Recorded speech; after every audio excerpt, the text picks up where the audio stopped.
Hari raya je ke baru kita nak pergi ziarah kubur mak dan ayah kita? Hukum menziarahi kubur ini adalah sunat pada bila-bila masa sahaja.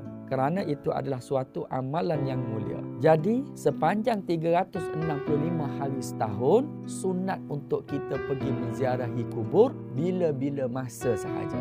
Dan tidak ada dalil yang melarang untuk kita pergi ke kubur, ziarah kubur pada hari raya. Rasulullah SAW bersabda, "Aku dahulunya melarang ke atas kamu ziarah kubur, maka sekarang ziarahlah kubur kerana ia menzuhudkan dirimu dan mengingatkanmu kepada hari akhirat." Sebab tu janganlah kita ziarah kubur ni pada hari raya sahaja, lawatlah juga pada hari-hari yang lain. Kerana menziarahi kubur itu mengingatkan kita kepada hari akhirat. Yang salahnya bila kita anggap ziarah kubur pada hari raya itu adalah satu tuntutan. Hari-hari lain kita tak ziarah pun. Tak salah nak ziarah kubur pada hari raya, tak salah. Saya tak kata salah. Cuma janganlah kita ziarah kubur mak ayah kita ni hanya setahun sekali sahaja pada hari raya.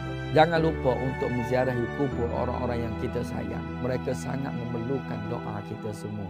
Nak berilmu, ingat Ustaz Kembar Hafal.